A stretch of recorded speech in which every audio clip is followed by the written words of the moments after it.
If you are trying to sell a home this year and it's not going so well, you really only have two levers. This is Ron Wojciechowski for the Black Hole of Real Estate. And those two levers that I'm talking about, well, the first one's price, the second one's time.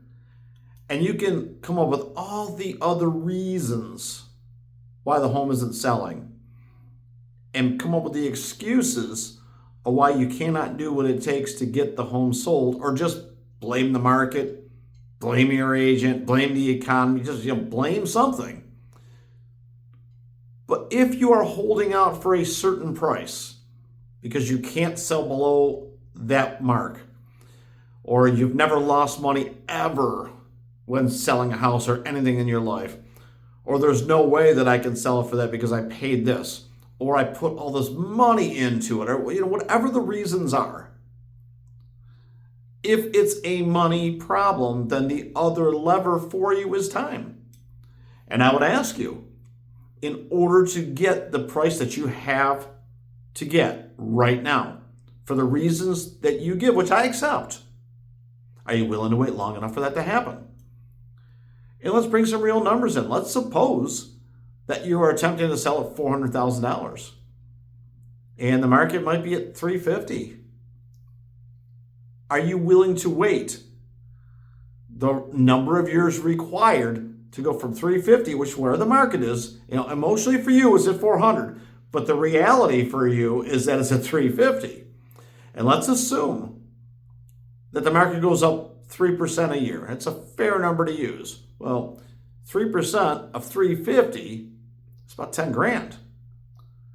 So it might take 5 years to get to the $400,000. I know where you're going with that. Well, if it's 5 years later, the market's going up, I'll need more. But there is a disconnect with so many sellers right now regarding the price that's available that buyers will pay in today's market, irrespective of what has happened 2, 3, 4, 5 years ago when the market was way hotter and way different.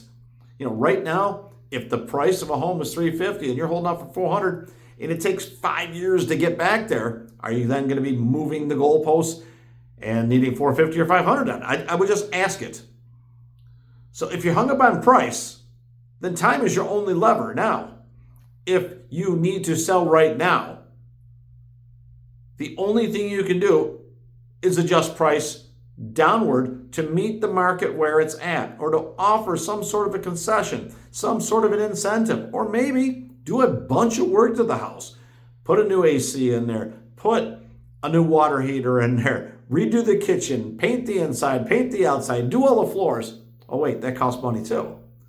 What if you just adjusted the price down to where the market is, or even a little bit more, lower, to get the home sold within the time frame that you need? If you need to sell in the next 30 or 60 days, you are not necessarily going to win on price if you're pricing it way above the market. Now, the way that you can win in both areas when you go on the market is price it right where it's going to sell, where the market data tells us, not suggests, tells us where the price of the home is. Matter of fact, take a few grand off of that. And if the market says $350,000 and you start at $345,000 or $347,000, you might just have a line around the block competing to make an offer that is acceptable to you to purchase your home. In the absence of that, you got two levers: price and time. This is Ron Wojciechowski for the Black Hole of Real Estate.